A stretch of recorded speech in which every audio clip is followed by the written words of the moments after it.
절대전략입니다. 대신증권의 이경민 연구원입니다. 안녕하세요. 네, 안녕하십니까. 네, 오늘장 지금 양시장도 엇갈려 있고요. 미증시와도 조금은 달라진 모습인데 어떻게 좀 봐야 될지 오늘장 한마디부터 알려주세요. 네, 코스피 3천선 탈환 시도가 있었지만 아쉽게도 실패한 하루가 아니었나라는 생각을 하고 있습니다. 지난 11월 2일, 그러니까 한 2주 정도 전부터 계속해서 앞자리를 2자를 달고 있습니다. 3천선 네, 갈 듯하다가 좀 못 갔는데, 하지만 또 코스닥은 강했고요. 이 네. 한마디에 대한 설명 좀 더 해주세요. 일단은 코스피는 최근 단기적으로 저점 대비 강한 반등을 한 데 따라서 좀 매물 소화 과정이 좀 전개 중인 것이 아닌가라는 생각을 하고 있고요. 코스닥 같은 경우는 요즘 워낙 이슈 테마들이 굉장히 많죠. NFT라든지 메타버스라든지 그리고 반도체 설비 투자라든지 여러 가지 이슈와 테마들이 많다 보니까 수익률 게임 양상이 좀 짙어지는 것이 아닌가라는 생각을 합니다. 따라서 코스피는 그래도 반등세는 이어가고는 있지만 약간은 좀 힘에 부치는 모습들을 보여주는 데 반해서 코스닥 같은 경우는 1000포인트를 회복한 뒤에는 계속적으로 선방하고 최근 들어서는 오히려 더 급등하는 모습들을 보여주고 있다라고 보고 있습니다. 그러면 오늘 지수 외에도 좀 볼만한 부분, 이벤트, 미중 정상회담도 있었고요. 어떤 점들 중요하다고 판단하시는지 체크 포인트들 몇 가지 짚어주세요. 네, 일단은 오늘 좀 의미 있는 변수였던 것은 미국 증시 부진에도 코스피가 장중 강한 반등세를 이어갔다는 점, 그 중심에 소외받았던 반도체 제약 바이오 업종들이 자리하고 있다는 점들이 당분간은 소외 업종을 중심으로 한 기술적 반등 지수가 좀 이어질 수 있는 것이 아닌가 하는 생각을 합니다. 이 과정에서 미중 정상회담에 대한 기대감, 이로 인한 원달러 환율 하락, 외국인 순매수, 최근 외국인은 4거래일 연속 순매수를 하고 있죠. 이런 흐름들이 맞물리면서 장중에 코스피가 강한 반등을 보이긴 했지만 다소 아쉬웠던 것은 오후장 들어서 중국 증시가 하락 반전을 하고 기대했던 부분들이 좀 소강 상태로 진입하면서 코스피도 더 상승폭을 키우지 못하고 좀 마이너스 반전하며 장을 마쳤다는 점이 조금 아쉽긴 한데요. 최근 시장 흐름에 있어서 그동안의 흐름, 그러니까 지난주까지만 해도 미국 증시가 흔들리면 같이 흔들리고 미국 증시가 반등을 해도 밀리는 그런 패턴을 보여줬었는데 최근 흐름이 4거래일 연속 양봉을 기록할 정도로 조금은 단기적인 흐름들이 좀 바뀌고 있는 것이 아닌가 하는 생각을 합니다. 네. 그러면 내일장은 어떻게 진행이 될지 내일장에서 투자자분들이 꼭 봐야 될 부분들이 있다면 알려주시죠. 네, 일단은 오늘 밤 미국 10월 소매 판매와 산업 생산 데이터가 공개됩니다. 아마도 지금 예상치로는 전월, 그러니까 9월 달보다 더 좋은 모습을 보여줄 거다. 소매 판매 같은 경우는 전월 대비 1.3% 성장을 하면서 9월 달 0.7보다도 더 성장폭을 늘려가고 산업 생산 같은 경우도 마이너스였던 성장률이 플러스로 반전하는 그런 기대감을 갖고 있거든요.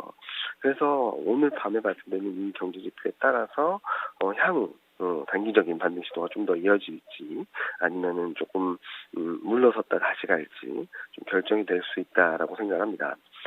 이런 과정에서 코스피가 3천선을 넘어서게 되고 안착하게 된다면 3,050선 돌파 시도도 한번 기대해 볼 수 있는 상황, 그 다음엔 또 3,100선을 기대해 볼 수 있는 상황이 되기 때문에 1차적으로는 3천선 안착 여부가 가장 중요한 포인트다. 라고 봐주시면 될 것 같고요. 이렇게 말씀을 드리면은 많은 분들이 추세 반전이냐? 라고 많이들 물어보신데요. 아직까지 추세 반전을 확인할 만한, 장담할 만한 변수는 없다라고 말씀을 드리고 있습니다. 실적 전망치 하향 조정이 좀 소강 상태로 보이고 있고, 최근 경제 지표들에 대해서 좀 안도감, 기대감들을 갖고 있는 상황, 그리고 연말 소비 시즌에 대한 기대감들로 인해서 반등은 이어가고 미국 증시도 강한 흐름들을 보여주고 있지만 펀더멘탈 경기 흐름이나 물가 흐름들은 여전히 불안한 상태거든요. 따라서 당분간은 기술적 반등 시도에 좀 대응을 하는 측면에서 매매 전략을 펼쳐나가시면 좋지 않을까 생각을 합니다. 네.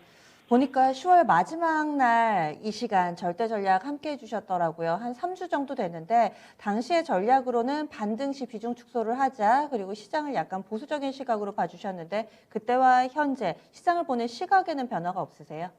뭐 큰 흐름에 있어서 그러니까 내년 1, 4분기까지 조정 압박은 계속될 수 있다라는 뷰는 변함이 없는데요. 단기적으로는 반등 시도가 이어지고 있기 때문에 트레이딩 관점에서 접근은 유효하다. 다만 반등을 한다고 해서 좀 흥분을 하거나 과도한 매매를 하기보다는 좀 평정심을 유지할 때다라는 말씀을 드리고 있고요. 지금 반등이 나오는 과정을 보시면은 엄청난 주도주가 있어서 시장을 쭉 끌고 간다기보다는 순환매, 특히 최근 들어서는 순환매가 전개되는 과정에서 소외 업종들이 반도체, 제약바이오 이런 업종들이다 보니까 반등세가 좀 강하게 나오고 있는 것처럼 보이는데 그렇다고 해서 아직까지 주도주가 결정되었고 추세적인 흐름을 보이기는 좀 어렵다. 따라서 3천선을 넘어선 시점에서 뭐 아직까지 주식 비중이 많지 않으신 분들은 트레이딩 관점에서 접근은 가능한데 주식 비중이 많아서 좀 고민이신 분들은 오히려 최근 반등을 좀 주식 비중을 줄이고 현금 비중을 확대하는 기회로 활용하자는 말씀드리고 있습니다. 네. 그러면 트레이딩 관점에서 접근은 가능하다고 의견 주셨는데요. 이럴 때는 말씀해주신 뭐 반도체나 제약바이오처럼 하단에서 조정을 받고 좀 단기적인 기술적 반등을 나타내는 이런 섹터가 더 적합할까요? 아니면 요즘에 신고가를 기록하면서 가뿐하게 움직이는 뭐 신산업 쪽 성장성 있는 메타버스 게임 이쪽이 좀 더 적합하다고 보세요? 뭐 향후 이제 연말로 가면 갈수록 이제 중소형주나 코스닥 쪽으로 매물이 많이 출회됩니다. 대주주 요건을 회피하기 위한 흐름, 그리고 양도소득세 과세를 좀 면하기 위한 배당락을 앞두고 매물이 출회될 거기 때문에 지금 현재 시점에서 중소형주를 뭐 아주 짧게 매매하시는 분들은 제가 어떻게 드릴 말씀은 없는데, 좀 긴 호흡에서 투자하시는 분들이 지금 막 고점을 넘어서고 있고 막 오르고 있는 그런 종목들, 종목들 특히 코스닥과 중소형주에 적극적으로 투자하기는 좀 부담스러운 상황이 아닌가라는 생각을 합니다. 아마도 올해 말 내년 초쯤에는 그런 종목들에도 기회가 있을 거라고는 생각하는데 지금 현재 시점에서 적극적인 대응은 좀 자제하실 필요가 있지 않나라는 생각을 합니다.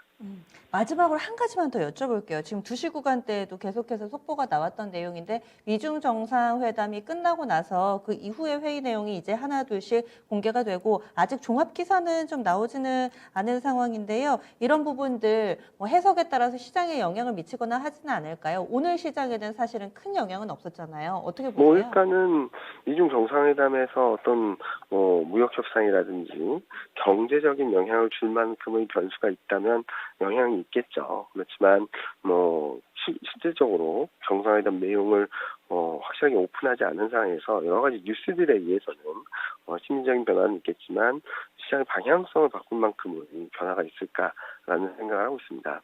장기적인 심리적인 변화, 수급적인 변화는 가능하겠지만 추세적인 흐름들을 뒤바꿀 만큼의 이벤트는 아니다라고 보고 있습니다. 네, 알겠습니다. 오늘 자세한 말씀 고맙습니다. 네, 감사합니다. 네. 그래서 대신증권의 이경민 연구원과 이야기를 나눠봤는데 그 사이에 일단 종합된 기사들은 나오고 있습니다. 미중 간의 정상회담이 있었던 부분에서 이제 서로의 좀 아킬레스건을 건들지 않는 상황 속에서 대화가 좀 진행되는데 북한 관련해서 의견 교환이 있었고요. 그리고 또 대만 관련해서도 이야기가 좀 나왔다는 점, 민감한 이런 반도체라든지 이와 관련된 부분들에 대해서는 구체적으로 좀 나오지는 않은 상황입니다. 따라서 이 부분이 시장에 좀 어떤 영향을 미칠지 좀 더 보셔야 되겠네요.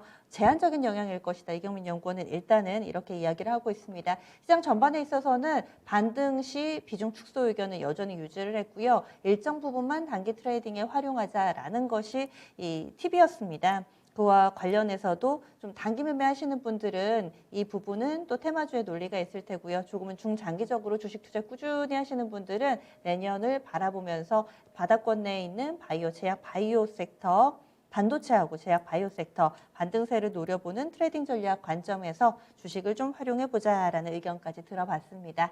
저희 준비한 내용 여기까지고요. 지금까지 다양한 투자 판단에 대한 도움 말씀드렸습니다. 종목의 상승 하락을 보장하지는 않습니다.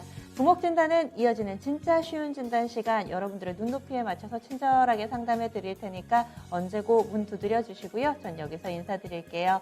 그럼 내일 이 시간 다시 찾아뵙겠습니다. 함께해 주신 여러분 고맙습니다.